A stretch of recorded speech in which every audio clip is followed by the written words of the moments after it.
Good evening, my fellow citizens. This government, as promised, has maintained the closest surveillance of the Soviet military buildup on the island of Cuba.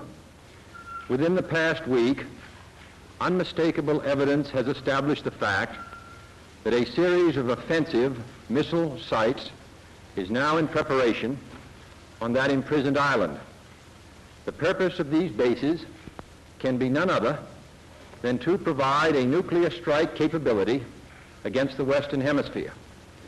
Only last Thursday, as evidence of this rapid offensive buildup was already in my hand, Soviet Foreign Minister Gromyko told me in my office that he was instructed to make it clear once again, as he said his government had already done, that Soviet assistance to Cuba, and I quote, pursued solely the purpose of contributing to the defense capabilities of Cuba, unquote.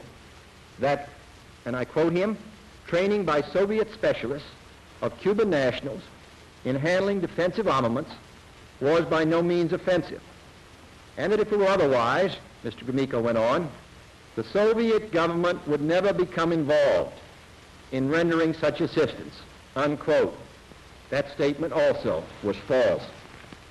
Acting, therefore, in the defense of our own security and of the entire Western Hemisphere, and under the authority entrusted to me by the Constitution, as endorsed by the resolution of the Congress, I have directed that the following initial steps be taken immediately.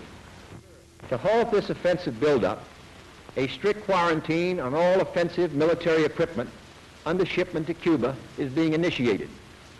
All ships of any kind bound for Cuba, from whatever nation or port, will, if found to contain cargoes of offensive weapons, be turned back.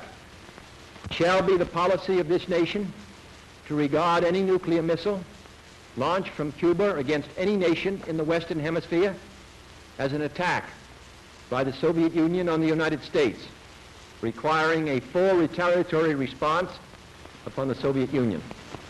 I call upon Chairman Khrushchev to halt and eliminate this clandestine, reckless, and provocative threat to world peace and to stable relations between our two nations. I call upon him further to abandon this course of world domination and to join in an historic effort to end the perilous arms race and to transform the history of man. Our goal is not the victory of might, but the vindication of right. Not peace at the expense of freedom, but both peace and freedom here in this hemisphere, and we hope around the world. God willing, that goal will be achieved.